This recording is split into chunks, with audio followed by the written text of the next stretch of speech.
Order! Order! You are an incorrigible delinquent at times. Behave yourself, man!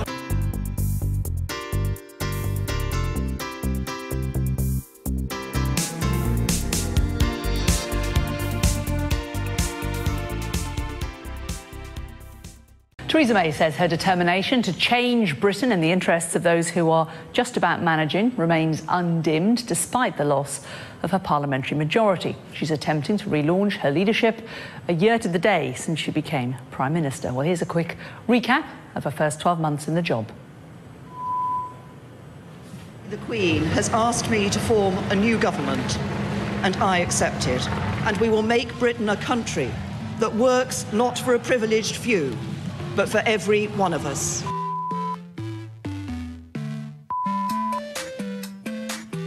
We have two women here who, if I may say so, I think get on with the job. I'm delighted to be able to congratulate you on what was a stunning election victory. It's about a red, white and blue Brexit. That is the right Brexit, the right deal for Britain.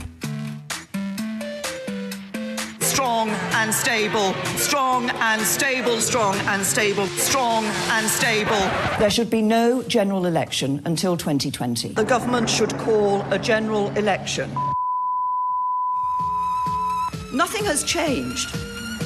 Nothing has changed. If we lose just 6 seats, the government loses its majority. But a weak government in a hung parliament here at home won't be able to stand up for Britain in Europe. She's a blowhard who collapses at the first sign of gunfire.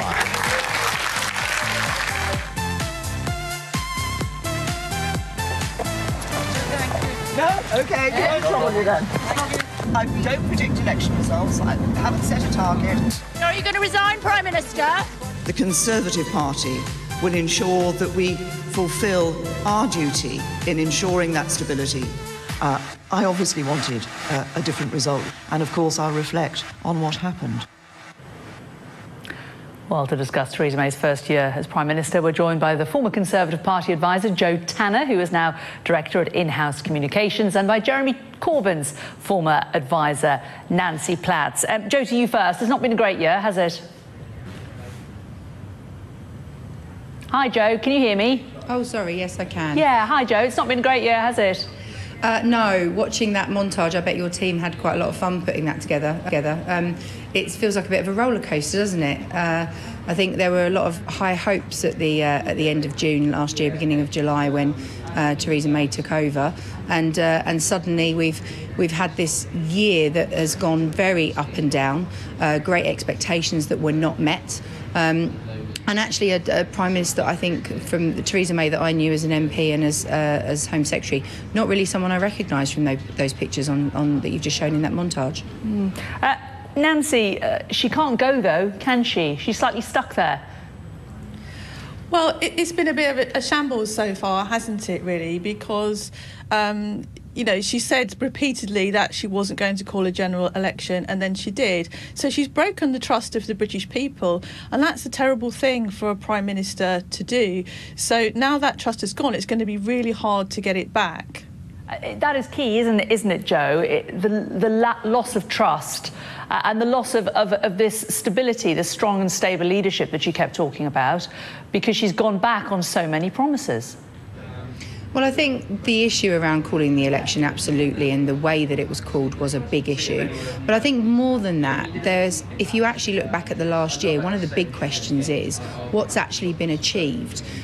If Theresa May hadn't ended up with the largest party at the general election, what would have been a legacy other than signing to trigger Article 50? So to some extent, the big thing is that people were asked in the general election, for example, to put their trust in her.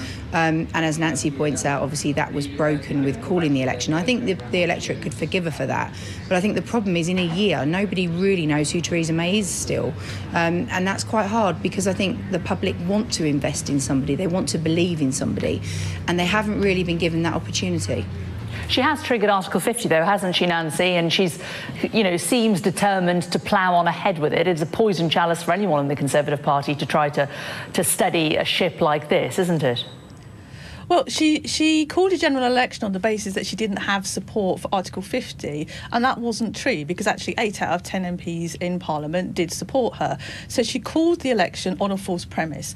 Now, what she'd done over a period of time actually was to undermine democracy. The Tories had brought in the gagging law, they'd brought in the Trade Union Act, individual voter registration, a whole raft of things which undermined British democracy. And I thought cannot be called undermining democracy, though, can it? I think this was pure political opportunism, actually, because what she did was saw an opportunity to try and wipe out the opposition. And what she didn't expect was to see Jeremy Corbyn going around the country, being really popular, surrounded by thousands and thousands of people, and him actually talking to ordinary people, and all those people supporting him and supporting his message. And I think that came as a tremendous shock to her. And as a result, she's ended up in a weaker position and having to pay £1 billion to prop up for the DUP to prop up her premiership. And that money could have gone towards lifting the public sector pay cap and paying public sector workers. Jo, do you think that she can repair damage that's been done over the last 12 months? Absolutely. I think she's a tough operator. She's a woman who I think has a steely determination and a very strong duty, a sense of duty of public service that goes right through her bones. And I think that is something that kind of keeps you going. That's what you say as somebody who knows her, but it isn't the problem that hasn't been shown out, because she's gone back on so many things that she appears to be somebody, to some, without any political conviction. But I think that's the point, is that we haven't seen enough of the Theresa May that some of us that have known her for many years do know about her. And I think that's where actually her team are so crucial, the new team that she's assembled. And I think this issue around party unity and also the cabinet unity moving forward, she has a very tough job to do. I'm not going to pretend otherwise. But I think actually she's made of quite strong stuff. And if you're going to have that kind of fight for your political life ahead, which, you know, she has, she's absolutely got to get stuck in. And I think it's about those decisions that she's going to be making moving forward. Can she connect more with the electorate? Can she get her party on side? Can she actually show a bit more of that warmth that we know she's got? I think she's capable of it, but it's about choosing the right opportunities and doing the right things moving forward. Nancy Platts, you were a former Labour advisor, and asking you now as a former advisor, not as somebody on Labour's side, how much do you think of Theresa May's failing was about the people that she surrounded herself with, the people who were advising her, and how much was her own failing, do you think? Well, it's impossible for me to say because I don't know her, but I know from working around a leader of a political party that they need to know their own mind and they need to say what they think. And one of the advantages we've had with Jeremy right from the start, his mantra was straight talking honest politics, and that's exactly what he's delivered. He's been straight with people. Whether people agree with him or not is another matter, but they know what he thinks and they know what he stands for. And that means that when people vote for him, they know what they're going to get. And what we set out in the Labour manifesto before the election was a whole raft of things that would appeal to working people, and now there's an opportunity for us to deliver them, and it's really time for Theresa May to move over. Jo Tanner, I mean, you talk about the team around her. There have been a lot of criticism of her previous team, but you also have to say she's a leader. She should be able to pick people. She should choose good people. She should have the common sense to understand the importance of the team around her. And if she got that so wrong, and if she totally failed to misread that so catastrophically, can she be trusted?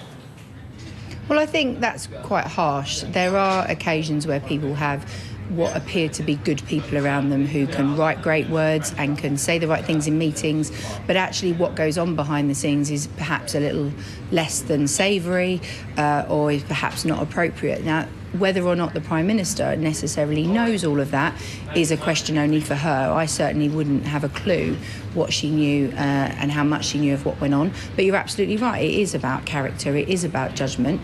But At the same time, she now has a fresh team and she is working on her own mandate, given that she actually took over David Cameron's last year. So she has her own path to forge now, and I think it's about ensuring that she does that correctly with the right approach. And, you know, Nancy's right about Jeremy and people knowing what Jeremy Corbyn stands for, or at least thinking they know what he stands for and having that connection with him.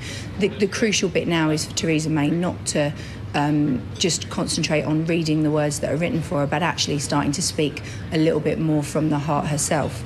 I mean, Nancy Platts, obviously you would like Theresa May to stand down because, you know, at the moment the opinion polls are showing Labour surging ahead and there's a very high chance that Jeremy Corbyn could become Prime Minister.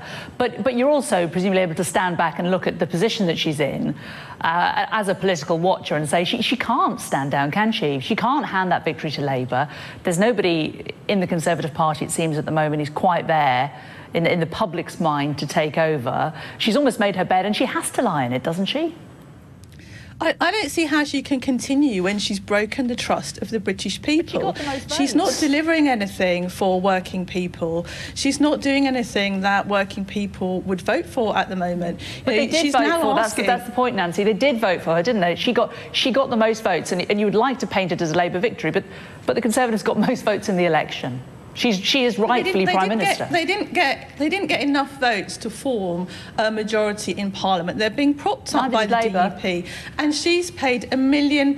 She's paid £1 billion to get into bed with the DUP to run the country, and it's not a strong and stable government as she keeps talking about. Actually, what she's now doing is she's asking for ideas from other political parties. Well, we've sent her the Labour Party manifesto that's full of ideas that she could have. That would deliver for working people in this country. You know, they want affordable childcare, they want secure jobs. You look at the Taylor review that's come out today, and all they're doing is adding another category of employee, and that's not going to work for people. What people want is certainty. They want to know they can pay their bills at the end of the month. They want secure jobs, they want affordable housing, and she's not delivering any of that. And really, if she hasn't got the ideas, she needs to move over and call another election and let Jeremy Corbyn stand forward, because he has got the ideas, he has got the vision, and he has got people behind him, and I think he can win and go into number 10. OK, well, Jo, we know that Theresa May has said that she wants to listen to the ideas from the other side, that she is leaving herself open to that. But just final thought, I mean, do you think, given what you've seen from her over the last 12 months, that she is the right person to lead the UK through the Brexit negotiations? Has she shown herself to be a good judge of character and good at sticking to her convictions?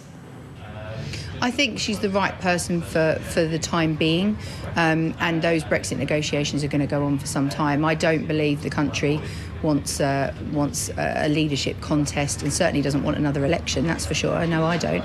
I think the point now is about moving forward with a strong team, and I think that was what we've seen is actually, rather than having cabinet government working collectively in the past, actually what we're seeing now moving forward is very much a team approach with Theresa May. What happens next, how that all pans out, who knows? People have given her, 3 months, 6 months, a year, far less even. So I think we don't know what's around the corner. We don't know what difficulties are going to come. I think she's weathered some storms less well than others, and we will have to see what comes next. But certainly for now, she's the person in the job, and let's try and let her get on with it. OK, Jo Tanner, former Conservative advisor, Nancy Platts, former Labour advisor. Thank you both very much.